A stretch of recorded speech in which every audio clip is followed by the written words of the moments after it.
Hello. Hello, is that Appleton 363? It is Harding speaking. Oh, I'd like to speak to the secretary of the Arts Club. Yes, speaking. Oh, hello. My name is Frances Drew. I just moved to the area. My classmate and we'd be interested in joining the Arts Club, but we'd like some more information, really. You know, about joining and the sorts of activities you do. Yes, well, what you want's our calendar. Ask at the library. I'll make sure that there are plenty there by Thursday. That's all right for you? Yes, fine, thank you. But, would you mind telling me how much it costs to join? Membership fee for an adult is £2.50 per year, of course. What exactly does club membership entitle one to? Entitle you to? For a start, there's the club events. You get invited to them, of course. They're for members and only, they are free. What sorts of events are there? You'll see what they are when you get hold of a calendar. But, well, there's club evening, for instance, once a month, usually Wednesdays from 8 till 10. And whereabouts do you hold them? Club evenings, the beach pavilion. Do you know it? No, I don't think I do. It's not near the seafront, is it? No, up past the tennis courts on Park Avenue. You know where that is. No, I'm afraid I don't. We'd soon find it, though. Quite good. I don't know what your interests are. Music? Got any musical talents? I'm not sure about talents exactly. I like music. We both do. Do either of you sing? Oh, yes. We've both been in choirs. Well, there you are then. The club's got a very fine choir. Very fine. I'm in it myself, as a matter of fact. We have practices every Friday evening. And it's no good just thinking of joining if you can't make the practices. Before you hear the rest of the conversation, you have some time to look at questions 5 to 10.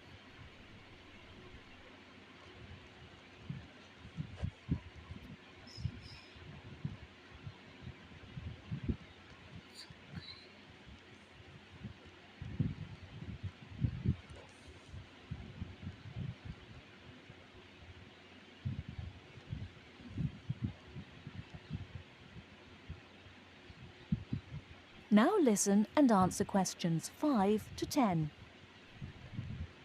What's the procedure? If we decide to join the choir or any of the other activities, how do we go about it? You can't get into the choir without an audition. As far as the other sections are concerned, members have to apply through the section secretary in the first place. Yes, right. And the fee again, I've written it down somewhere. £2.50 each. And where do we send it? To you? No, I'm the secretary. It's the treasurer who deals with that. I'll give you his name if you want to write it down. Yes, please. His name is Hosegood. H-O-S-E and then Good. Yes. Initial P, address 3 Clay Hill, Appleton. Right, and it's all right to send a cheque? That's the usual, yes. Payable to Appleton Arts Club. Appleton, A-P-P-L-E-T-O-N. Oh, and better put your address on the back as you're new. And incidentally, there's a newsletter out 3 times a year, just to keep club members up to date with what's going on. They're sent to everyone. That's good. Just one last thing. Would you mind telling me what the other sections are, so that I can tell my classmate and we... The players, that's our act group I've told you. Choir, you know about. There's the gramophone circle, the music workshop, the literary and discussion group. Oh, that one meets in different members' homes. Then there's the studio workshop, and, what have I missed out? Oh, yes, the art talks. That's the lot, I think. The film society. That's the other one. Got them all. Ah, yes, just about. Thank you very much. You've been very helpful. Not at all. Pleased to assist. And, look forward to meeting you and your classmate at the club. Yes, thank you. Goodbye then. That is the end of part 1. You now have half a minute to check your answers.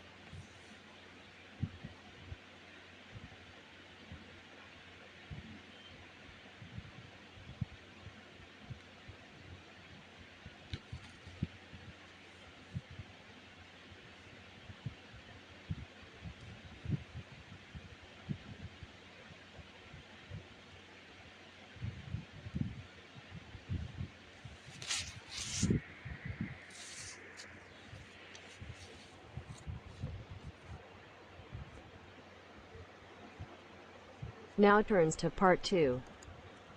Part 2. You will hear a speech given by the head of a company to some new employees. You have 30 seconds to look at questions 11 to 16.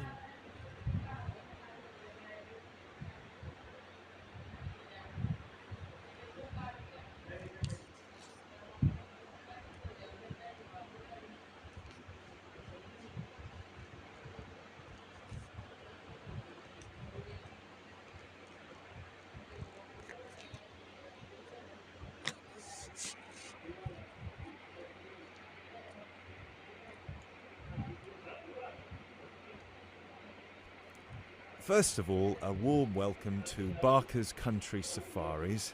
We're delighted to have you all on board for this season. I know you've all been told a bit about the company when you had your job interview, but I thought it would be worth telling you a bit more about ourselves. Barker's was set up 10 years ago by myself, John, and my then girlfriend and now wife, Nancy. We started it initially just as a hobby. We felt that there was a good opportunity to share our love of the countryside in this part of the world with the many visitors who come here. As you know, most people come for the beaches in the summer, but there is so much more to the region, and this is what we wanted to exploit. Nancy and I were born near here, and as teenagers we went climbing, kayaking, whitewater rafting, potholing and just straightforward walking. This district is in our blood and we love it. While we were still at university, we started taking small groups of visitors out into the national park in Nancy's brother's old Land Rover. We'd drive them around the back lanes and into the forest. We'd also organise rock climbing tours for friends of friends. Then, each year, without us having to advertise, people came back to us to ask for more excursions and trips. So, 5 years ago, we gave up our other jobs to focus full-time on Barker's Country Safaris. Now, 2 years after that, we set up the activity tour part of the business, and 1 year ago we expanded into organising activities for school groups during term time. Obviously, this was a massive challenge with all the health and safety requirements, but it's proving a great success.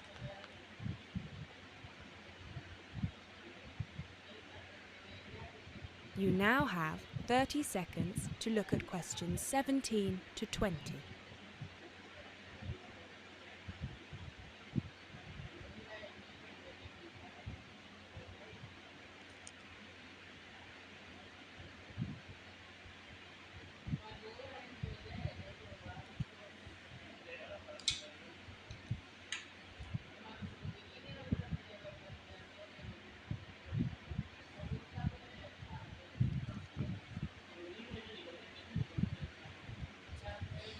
Anyway, we'll certainly not be dealing with school parties during the summer holidays.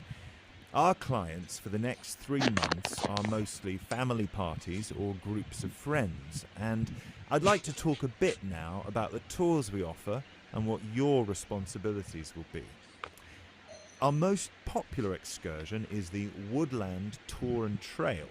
Now, often this is sold out and we have all of our 10 jeeps in convoy with 8 people in each jeep. It's a lot of fun. These tours really offer a taster of what we can provide, so as both driver and guide, it is important that you do a good job here so they come back for the bigger tours. I will talk about the commission package later. As the summer days are so long, we have 3 tours each day, but you will not be expected to work on more than 2 of them. Morning tours start at 8 a.m. and go to midday. Afternoon tours are from 2 p.m. to 6 p.m. and then evening ones 7 p.m. to 11 p.m. All the tours follow the same route and you should have made yourselves familiar with all the key information. This was provided to you in the information pack you were sent when you accepted the job offer. This is important, so if you haven't had time yet, please do so now. Our second most popular tour is the Family Exclusive. This tour is for the whole day and for only 1 group. Usually it is just 1 jeep, but sometimes there are 2 if the party is large. These tours go from 10 a.m. till 5 p.m. and include lunch at the Brown Bear in Lower Middleton. We have a number of different routes for these tours, as we don't want our premium clients being made to feel that they are part of a large package deal. You will be told which route to take with your weekly schedule. Now, I'd like to move on to the specialty tour packages. These are the ones that we are keen to book people on once they've done the woodland tour and trail trip.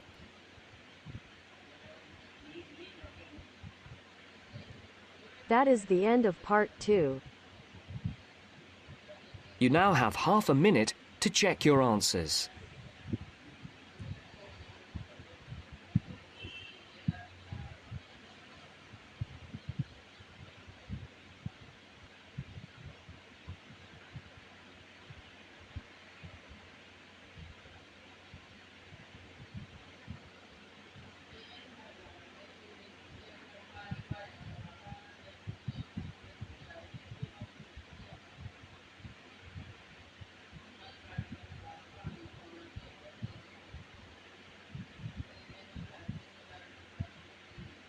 Now turns to part 3.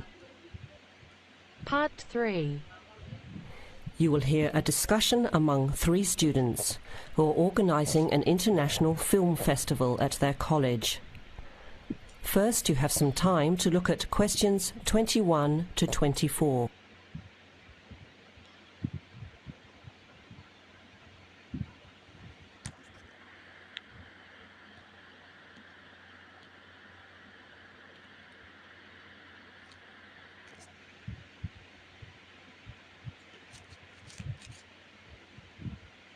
Now listen carefully to the first part of the discussion and answer questions 21 to 24. Thanks for coming to this meeting on such short notice, Anna and Veronica. It looks like we have just become the organising committee for this year's International Film Festival. We've all just met, so perhaps we should start by an introduction with a bit of background from each of us. Okay, I'm Anna. I finished 3 years of a languages degree in Sweden, where I come from. This year I decided to study overseas to get to know a different part of the world. I'm also a big fan of European cinema, especially French and Italian. Those are the languages I majored in, along with English. To me, film is a great way to learn about the rest of the world. I was in the film club at my university, so when I saw the notice asking for volunteers, I thought it would be a good way to meet people and get involved in something I really enjoy. Thanks, Anna. My name is Veronica and I come from Italy. I'm doing graduate studies in English literature.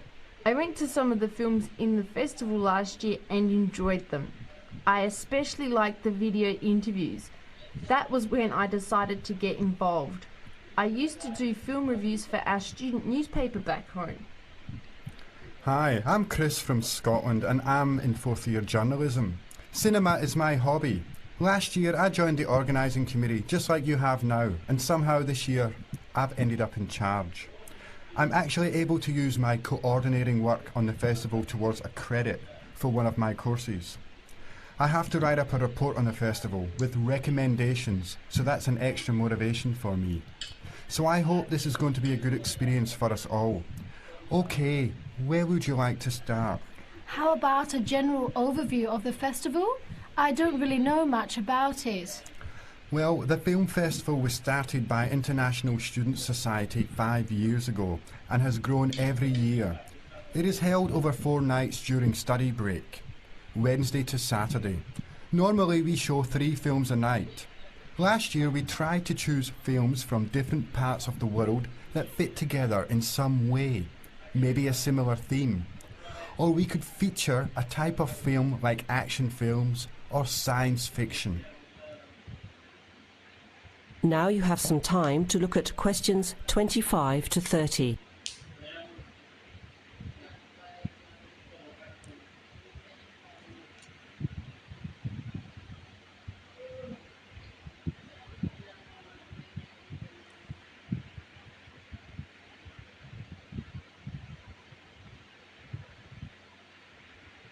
Now listen to the rest of the discussion and answer questions 25 to 30. Who picks the films? It's up to us on the committee to decide. You mean we get to pick all the films ourselves? What a hard decision. There are so many to choose from. Well, that's the fun part. We have this catalogue of independent distributors. The films are listed by language and have a short summary. We just have to go through it to find a good combination of films that will attract an audience. Veronica mentioned something about interviews. How does that fit in? We set up cameras in the foyer of the theatre and did live interviews before, during intermission and after the screening. Anyone from the audience could come up and talk about the film. The Broadcasting and Journalism School set it up and ran the interviews. They were shown on big screens around the lobby and in the theatre. It went over really well. We had a long lineup of students waiting to be interviewed on TV. Everybody wanted their minute of fame. Great idea. Yeah, it worked really well. We should certainly do something similar again. Maybe even develop the idea further, like a website with audience reviews and discussion, so we can get as much participation and involvement as possible. Hey, that's a good idea. Can I ask a question? None of the films are in English, right? Are they dubbed or subtitled? Well, we do occasionally choose a film in English, but only from unusual places where the dialect is so strong they sometimes need subtitles, like the Caribbean or even Scotland.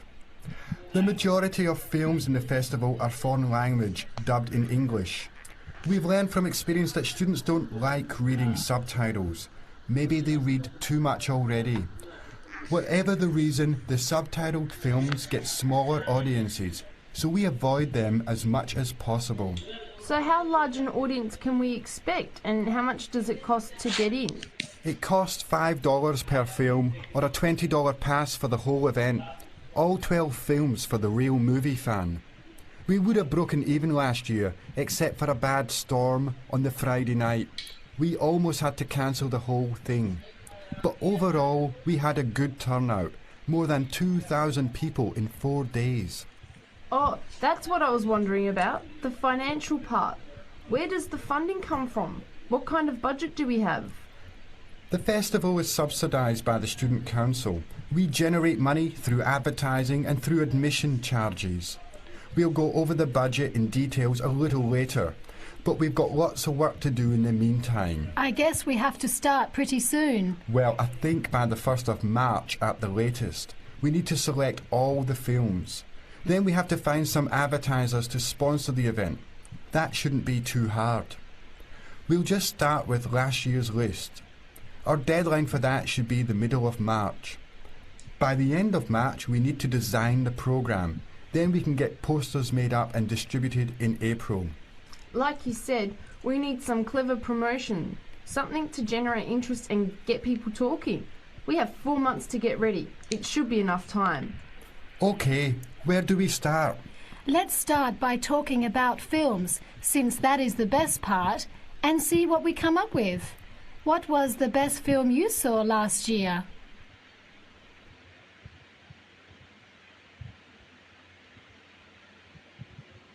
That is the end of part 3. You now have half a minute to check your answers.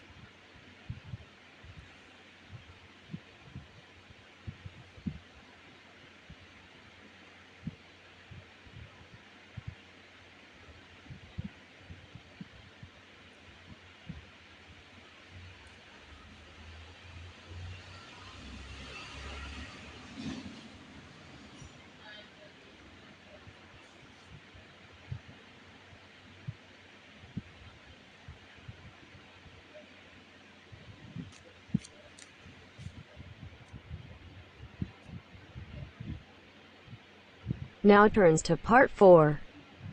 Part 4. You will hear a biology lecture about tubellaria. First, you have some time to look at questions 31 to 40.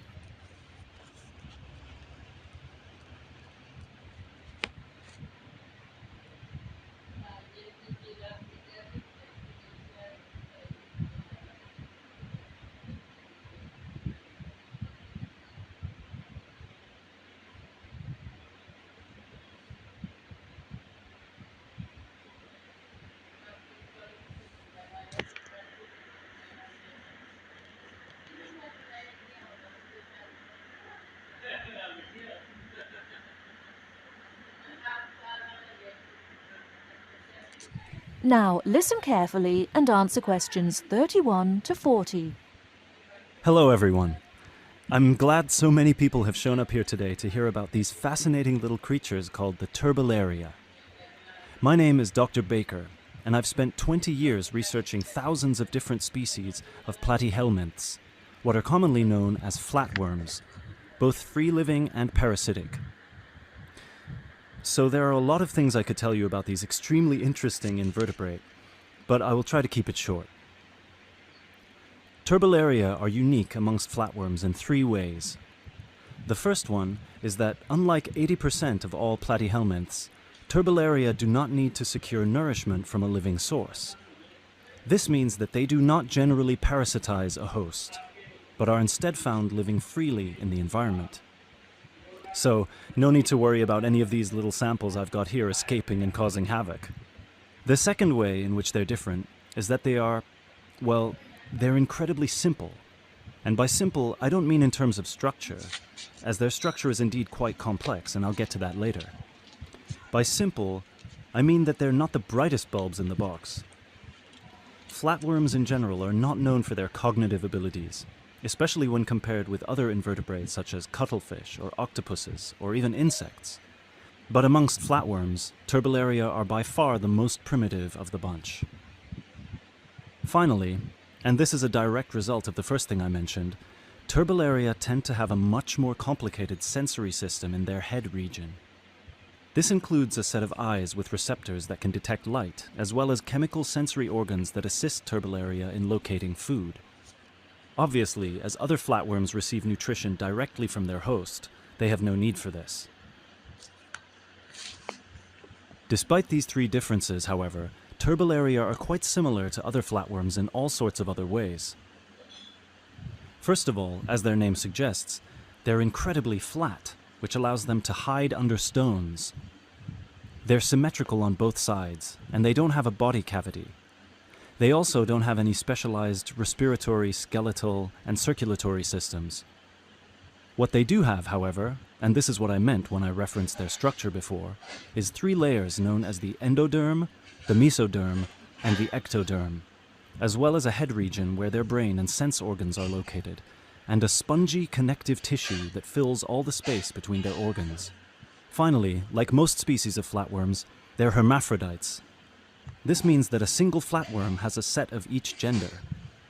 But don't take this to mean they reproduce alone. Their preferred method of reproduction is called cross-fertilization, which means that each flatworm fertilizes the other. I mentioned before that most flatworms need a host, but turbellaria feed from the environment. So what do they feed on? Most turbellaria can be found either in fresh or salt water, and they feed on small insects, microscopic matter, and crustaceans. They will pretty much eat anything they find. They have no preference on whether their food is living or dead. Also, and this is the most remarkable part about their eating habits,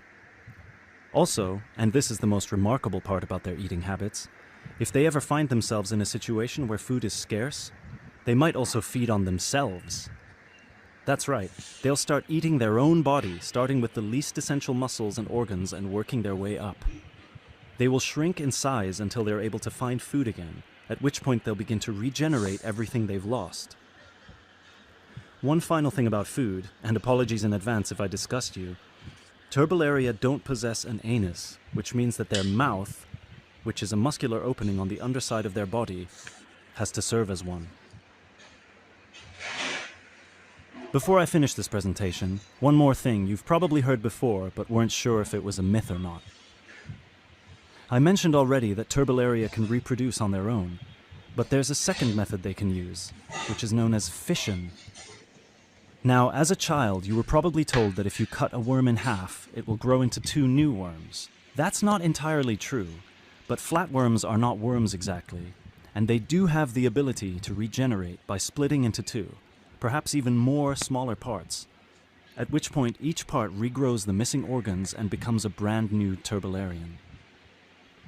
Now this is extremely important for us, and this is how I'd like to close this presentation.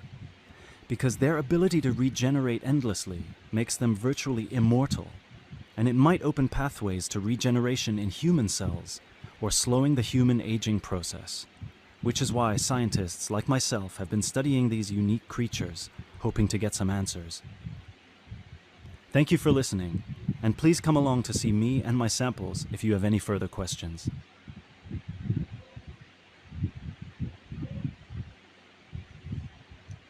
That is the end of part 4.